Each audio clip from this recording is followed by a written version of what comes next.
Hamish McLaren viewed the world as a giant board game. Hello, wife. Out in the harbour.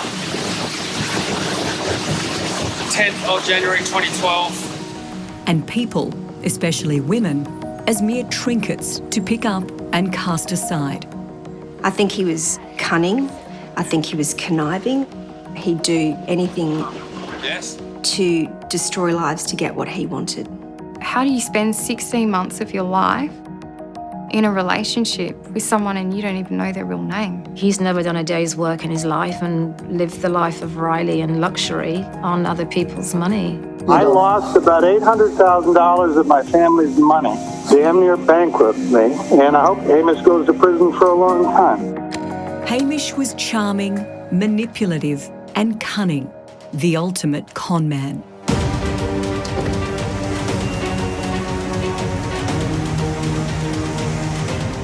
Over 3 decades and 4 continents, he stole $70 million from the vulnerable and the naive. Using romance, lies and multiple identities to tear lives apart.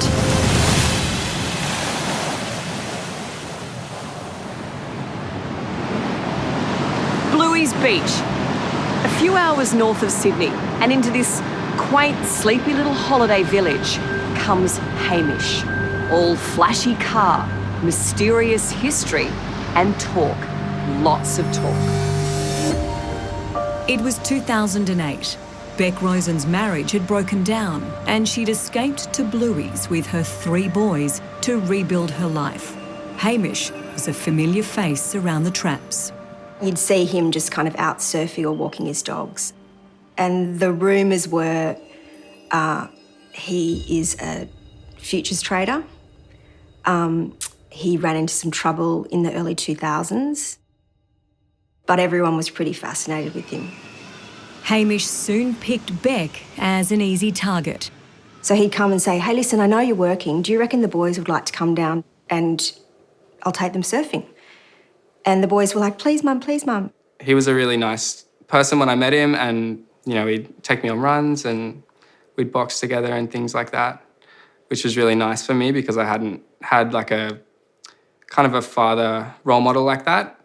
It sounds like it was really a calculated infiltration. He takes his time. It's all a slow game. I think he thought with me that I was going to get a good divorce settlement. Hamish launched a charm offensive. He wrote love letters, choosing the words he knew Beck needed to hear. And then I found you and the boys. I found love. You were willing to give me a chance, not judge on past history. It wasn't long before Beck was head over heels. He's got those those eyes that are just, yeah. When he's looking at you, talking to you, he's so focused on you. He's all about you. He was slick and he was smart. He knew not to pretend he was perfect, even admitting to his shady business past. He said to me, I want you to Google me because you're going to see a whole lot of stuff. That was the old me. That was what happened in 2000. I don't want that now. What I want is a family. And I see that with you and I see that with the boys. I felt amazing. I was so happy. In love?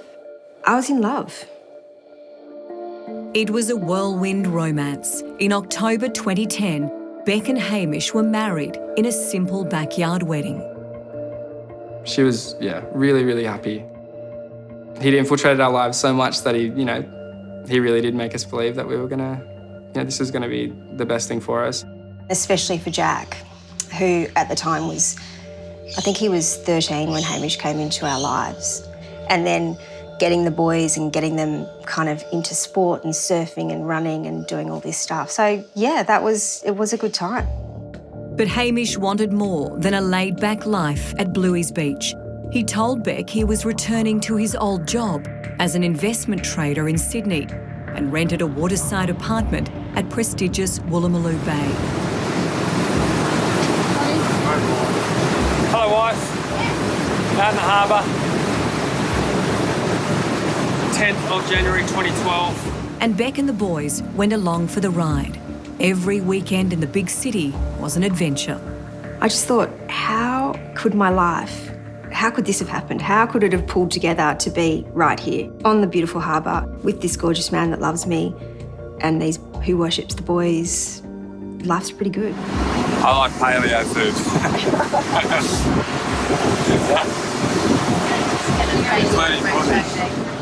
I guess let us live like the high life almost. You know, he had that apartment that was on the Finger Wharf, and he'd take us out to nice dinners and we'd go and do cool things in Sydney, you know. Life felt like a constant holiday. But all the time, Hamish was hard at work, setting up his next con. The clueless Beck even travelled with him on a business trip to New York. I really want to take you to New York. I've got to do some business in New York. And I can show you where I lived, and it was great. I'm all excited, we're in New York. One day, Hamish asked Beck to accompany him to a business meeting in the heart of Manhattan. For security reasons, they write your name on a sticker, and I look at his and it says Hamish McLaren. And I started laughing. I went, oh, look at that, they've written McLaren. We both were giggling, going, that's so funny. And he goes, take a photo, and he ripped it off and stuck it on his head, and I took a photo. In time, Beck would discover that Hamish had many, many different names. But that's not what made Beck doubt the man she had married. Instinct finally kicked in when Hamish started acting strangely around her son Jack's 16-year-old girlfriend, Jane. I'd see them having a coffee at the cafe together. And I'd go, that's why is Jack's girlfriend sitting with my husband? There'd been talk about it, but it was just rumours. You know, every small town has them, and I just kind of disregarded them. We'd have had dinner and she'd be washing up and he'd get the tea towel and flick her on the bum and stuff like that, that just kind of... But it sounds like it was almost, dare I use the word, but flirty. It was flirty. It was definitely flirty. But when I approached him about it, he just went, what are you talking about? For God's sake, she's like my daughter. We're just mucking around. Like, seriously, Beck, come on. I was deeply infatuated with him. I was living a duplicitous life. Looking great. Just a complete and utter facade, I think. This is the voice of Jane. She is so deeply scarred by her affair with Hamish that she doesn't want to be identified. There was a kiss, and that's how it sort of started. You know, I thought at the time that meant that he really cared for me. Yeah, he knew what he was doing. And what were their ages? He would have been 45, 46, and she was 16. Hamish was sleeping with a 16-year-old girl. He was. Hamish introduced Jane to a lifestyle way beyond her teenage imagining. Beck was the only one who was suspicious. Her son Jack had no idea his stepfather was betraying him. Hamish would rock up in some midlife crisis type of car, and she'd be there, this beautiful 16-year-old, and then they'd burn off down the street. And I remember going, bye, like, have fun, thinking, what, this is just... But every time I'd say anything, I was just a lunatic. And that car, Beck didn't know it at the time, but she was paying for it. Hamish indulges a nasty habit of buying flash cars with other people's money, many of them from this Sydney Porsche dealership. Beck discovers she is lumbered with the repayments, even though she never had the luxury of driving them. Cars, deals, dinners, bills, it's all a mystery, and I'm just supposed to say nothing. Then came the final indignity. I remember opening the dryer and there was a purple G-string in there. And I remember saying to him, what's this? And he'd say, how would I know? Was it happening at that point? Yes, it was. So in August 2013, Hamish writes to me, Beck, this is not good. We either move forward together, united like we were last week, or we have no hope. If you still want us, it's time to start showing it. I'm a lot of things, but disloyal is not me. Beck eventually walked away from her marriage to Hamish. But vindication only came when Jane finally admitted to the affair. Shit, you know, Mum, she was right. You know, when everyone else was saying that she's just crazy and all of these things, she was spot on. I just would want to ask him if he actually felt anything that we did, you know, the love and the connection. I need to know if he felt anything or if it was all just, you know, part of his big plan. But Hamish was never the reflective type. He'd already moved on to his next target. None of it was real. None of it was real. It was all an act. It was all... Nothing he ever said meant anything. He wouldn't even give it a second thought.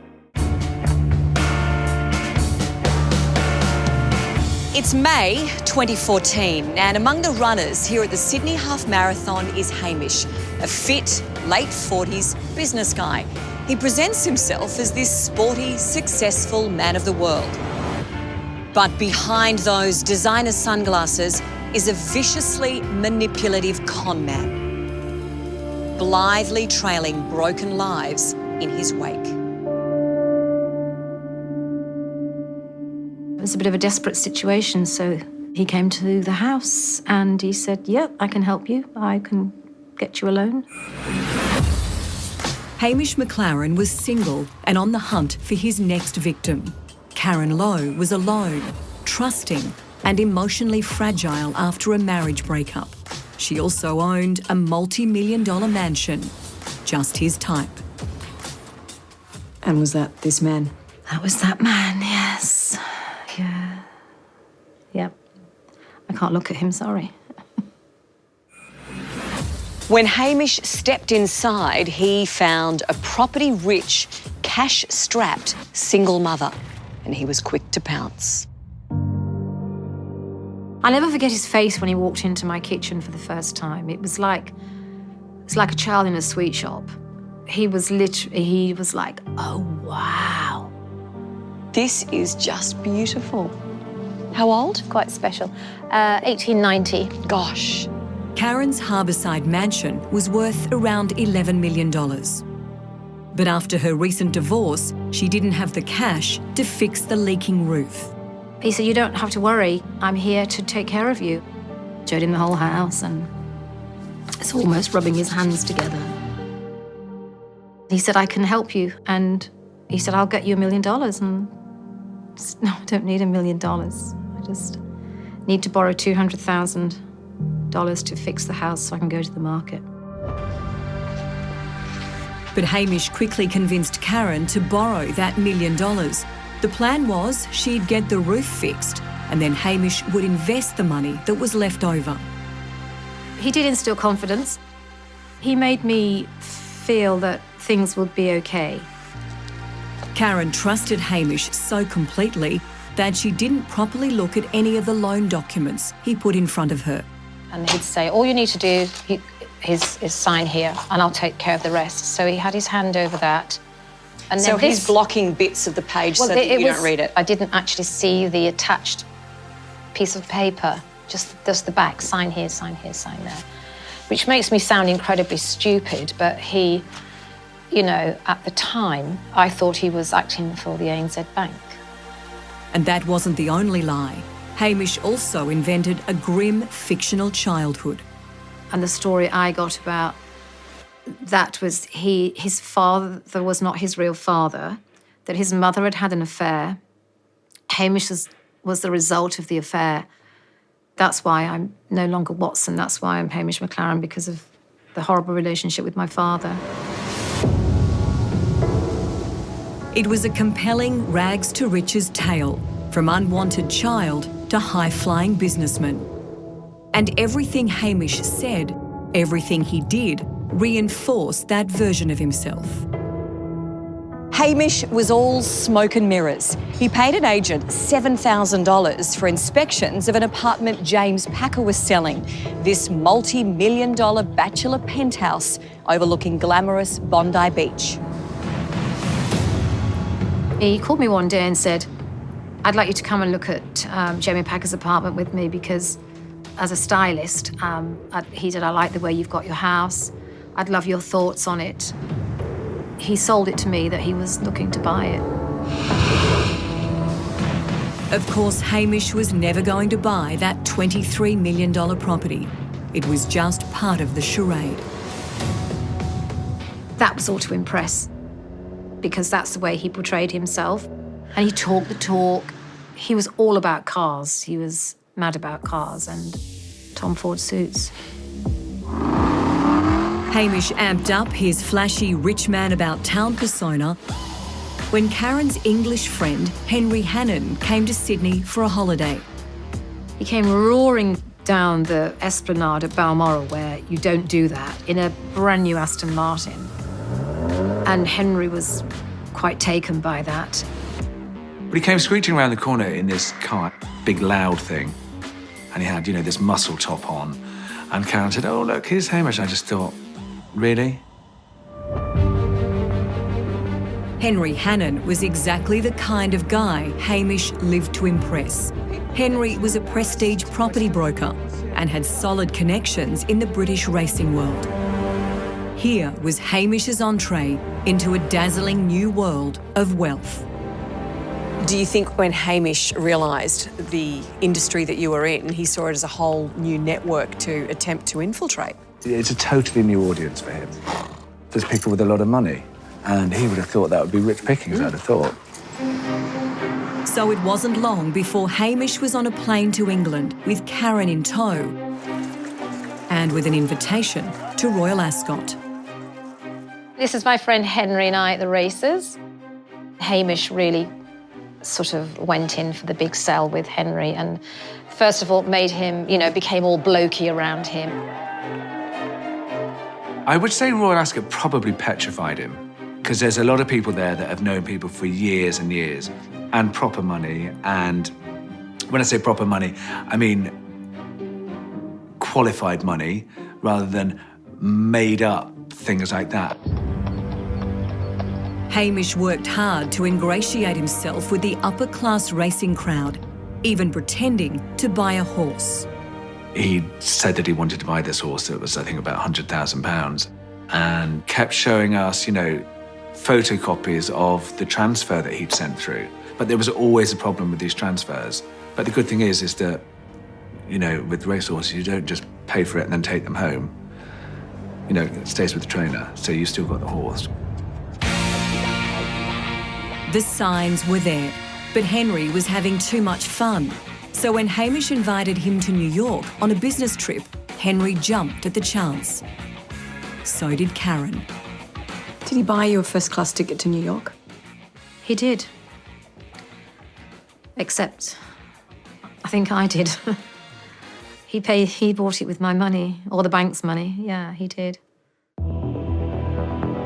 Hamish claimed he was in New York as part of his job with investment firm Goldman Sachs. He booked Karen and Henry into this swanky hotel in New York's Soho. But something wasn't quite right. We said to the doorman, have you seen our friend Hamish? And he'd turn around in his American accent, obviously, and say, I don't know Hamish, but I've just seen Mr. James go out. I said, what, Mr. James? And then he told me that he had to check in under a covert name because Goldman Sachs had done the booking. And I believed it. How stupid were we? I mean, he called himself Mr. James, and it was the James Hotel. I mean, really? I deserve to be laughed at for that. Henry was finally starting to tweak. He decided to find out if Hamish really was the high-flying banker he claimed to be. I have two friends that work at Goldman Sachs, and they looked him up on the staff register, and he wasn't there. He told me he was going to Goldman Sachs. He had an office at Goldman Sachs. I now know that he was going to a cafe on Broadway with his computer every day, He's just a dick. Do you not think? Karen only realised she'd been conned when she was back in Sydney. The bank was demanding loan repayments, but her investment money had disappeared. Do you remember the feeling you had when the penny dropped? That very first time when you realised that you'd been done over? Yeah, I do. I still feel it sometimes. I still can feel that pit of the stomach, sick feeling that, I can remember, and I don't think I'll ever forget that. How much did he take from you? He took 1.150. Yes, is what he took. $1.1 million. Yeah. That's the worst thing about Hamish, is that he's not like your common burglar that comes into your house, ruffles everything about, and then runs out anonymously. He gets into your social fabric, your emotions, absolutely everything in your life, nicks off you, and then runs away. So it's much, much worse than, you know, a common thief. Karen was a whisker away from losing her home when a wealthy neighbour swooped in and bought out her mortgage. Karen will pay him back as soon as she sells. It's very humiliating, actually. I feel humiliated and very silly now that it's over. How I could have fell for it, or, you know, just...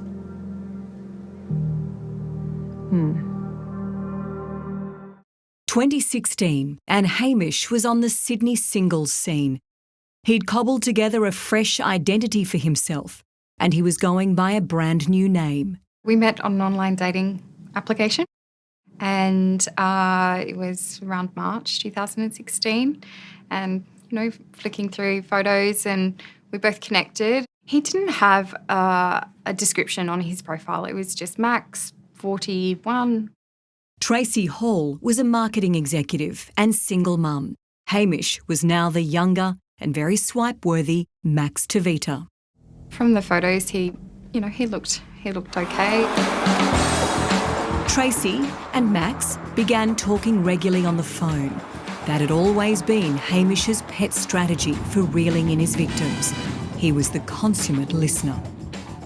And we started chatting, and I guess it was the conversation that drew me in. Did you find him attractive? Yeah, we had great conversations, and for me, when I get to know somebody, it's the person inside that makes them attractive to me. The relationship progressed quickly, and Tracy was soon spending a lot of time at Max's flash Bondi apartment. There was nothing there to suggest Max was anyone other than who he claimed to be. There was mail in his mailbox addressed to Max Tavita, you know, and so, again, why would you... You know, I didn't even think about it at the time because I'm like, oh, that's his name. They were living the dream. Running together, surfing, going on beach picnics, and in this rare recorded voice message, clearly enjoying one another's company. Max has something to say. I refuse to say anything that may incriminate me at a further or period point in time. He's officially off sugar. We'll see how long this lasts. Started yesterday. Starting yesterday. All right. You know, I think it was the simple things that sort of brought us together. Did you fall in love? Yeah, I was head over heels in love with him. Max shared intimate details of his life, even taking Tracy to Barrenjoey Lighthouse on the northern beaches, a place he claimed held special significance. We're sitting out on a rock and he said, you know, this is where I'll get married one day. This is where I feel closest to my parents because this is where we scattered their ashes. And I was just like, oh, wow, that's really heavy.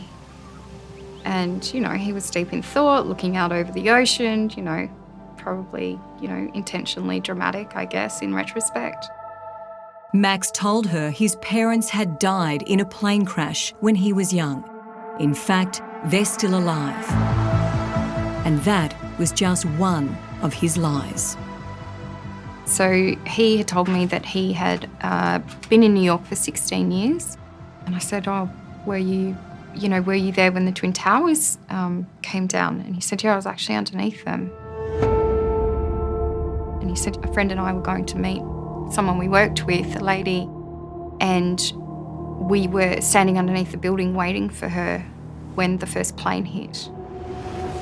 And he went into incredible detail about that experience. To elaborate that much detail about something fake and remember it all. Yeah. Did he ever slip?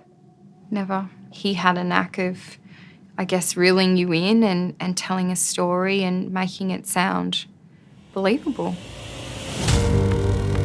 But Max's biggest and most elaborate lie was the one he lived every day as a bogus market trader. That's just in my apartment. He would come over and I may not have seen him for a week or 10 days and he'd come over and just sleep on my couch because, he'd been up trading all night or some crazy story. Hi, Bub. Just home and heading to bed quickly before the US opens. Hope you're having a great night. Love you the most. Heart, heart, kiss, kiss. Like any regular working couple, Max and Tracy would often drive from Bondi to the city together of a morning. For many months, Tracy simply believed her hard-working boyfriend was heading into the office as a market trader here in one of the swankiest financial buildings in Sydney. But again, it was all an elaborate and bitterly cruel lie. He would get dressed in the morning in his, his full suit and, looked very finance, I guess you could say. And we'd drive into the city and we'd drive to his street. He would let me off. And I think he just drove home and put his board shorts back on. I mean, he didn't have an office. He didn't have this job. He fabricated the whole thing. Do you think he moulded his image to be what you wanted him to be? Absolutely. I think in my case, he listened very carefully and constructed his identity, knowing that if he did that I would fall in love with him. By now, Tracy was so in love, she had entrusted her life savings to one of Max's investment schemes. Her last carefree days were during a mini break on the New South Wales North Coast. We went and looked at a house in Byron Bay that we both really liked. We were talking about a future in 10 years' time. The conversations were, pretty deep at that point. We'd been together for nearly a year and a half. And, that's what we were discussing as we were walking along the beach.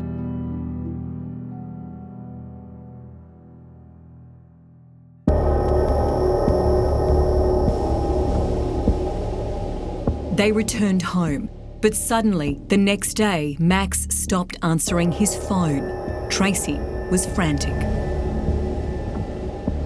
I was just calling constantly, like texting him, WhatsApping him, emailing him, calling him. So it's just very unusual. Then Tracy caught an online news report. And it was the footage of him being arrested outside his apartment, and his face was blurred out, but he's very distinctive looking, so obviously I knew it was him. You must have just felt sick. Yeah, I did. Tracy couldn't comprehend what had happened. There had to have been some terrible mix-up. Then she received a strange text message. Hi Tracy, please call me back on this number urgently, Chris. And then in brackets he wrote, Hamish's brother-in-law. And that's when I called him straight away and I said, who the f*** is Hamish? Because that's the first time I'd say, and I'm seeing it on a text message and I'm like, what? And he said, Hamish Watson, Hamish McLaren. I said, well, who's Max Tavita? He said, what do you even mean? And that's when the world came crumbling down around me. It was very surreal.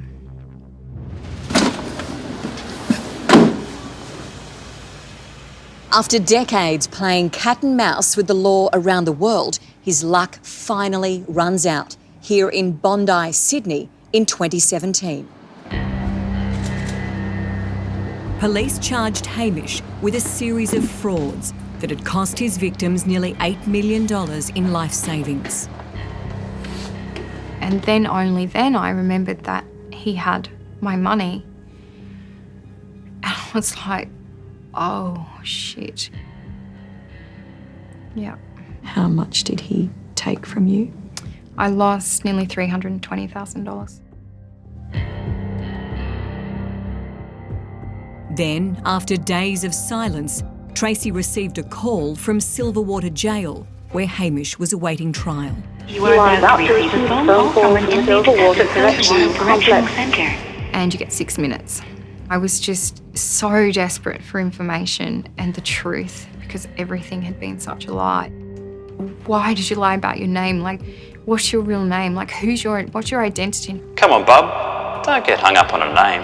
He goes, oh, it's just a name. He was so offhandish with everything. You know, it's just a name.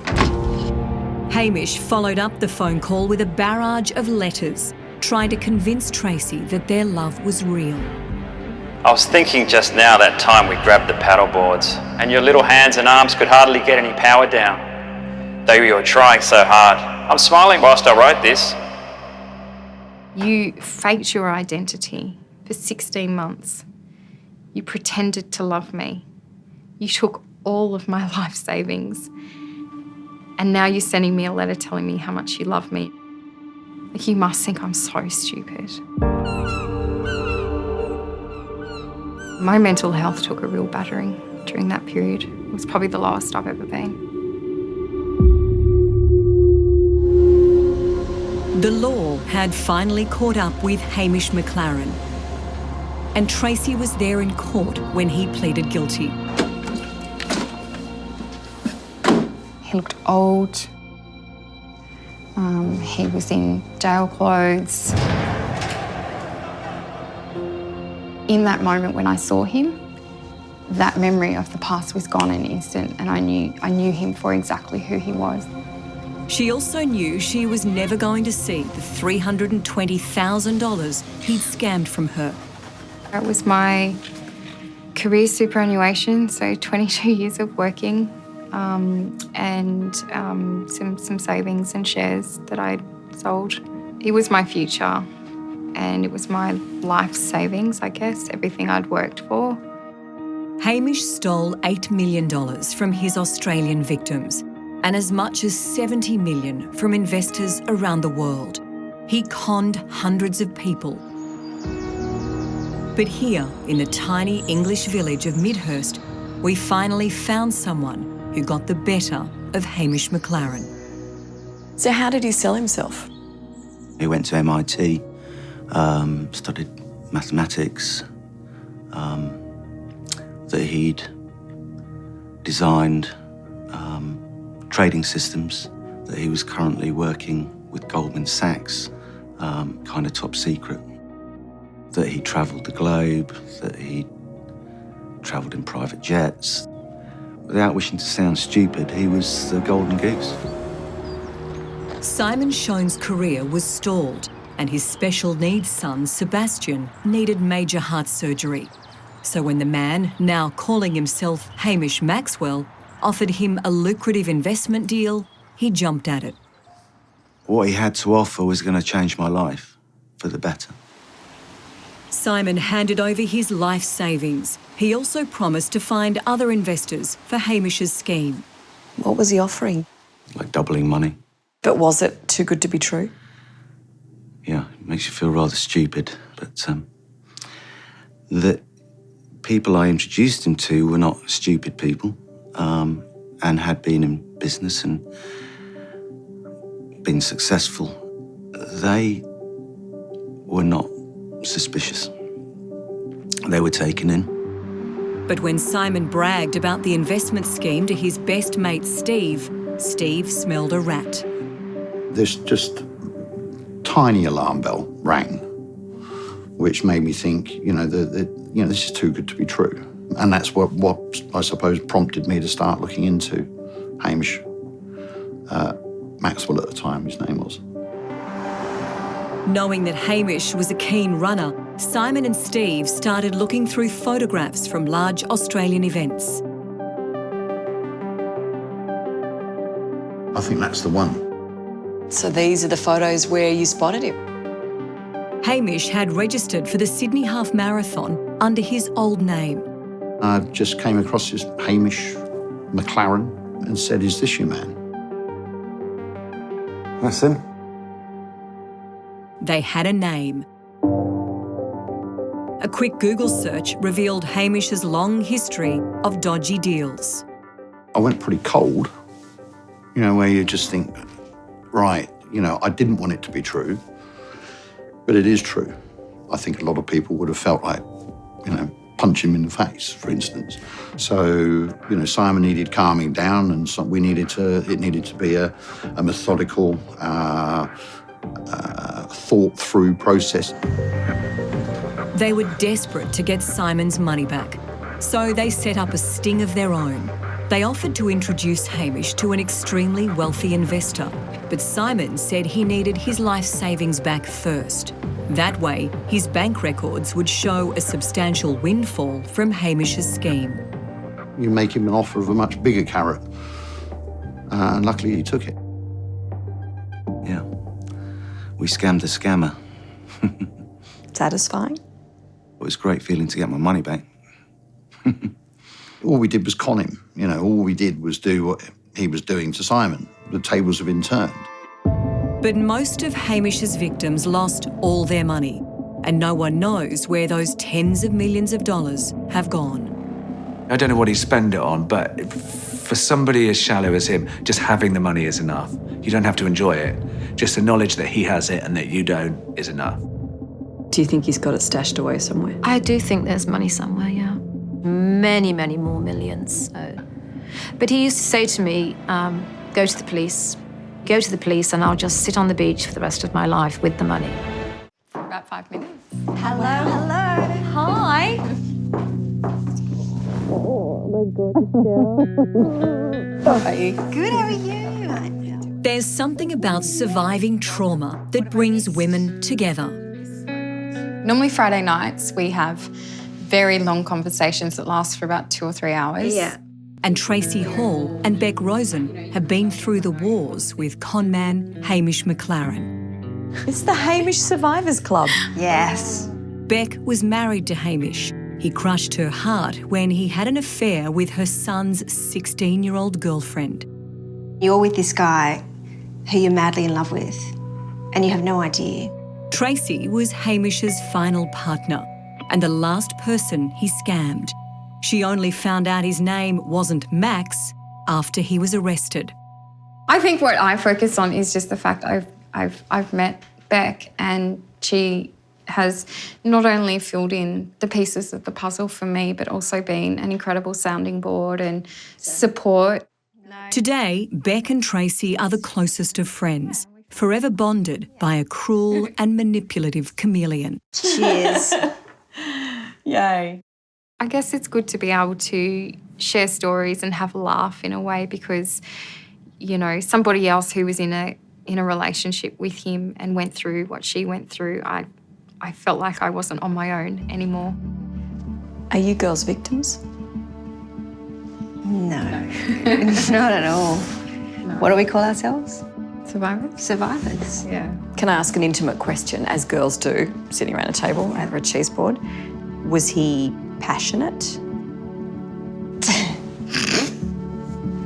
Absolutely no way. And that's probably one of the first things we talked about. I was like, so, you know, was it as bad for you as it was for me, sort of conversation? Yeah. And the answer was pretty clear, yes. So you're saying he'll get you to fall madly in love with him, and then the sex doesn't matter. He was so happy to listen to and provide just a listening ear, and that was the intimacy, I suppose. What a good listener. Yeah. Such a caring guy, you know? Such a great guy.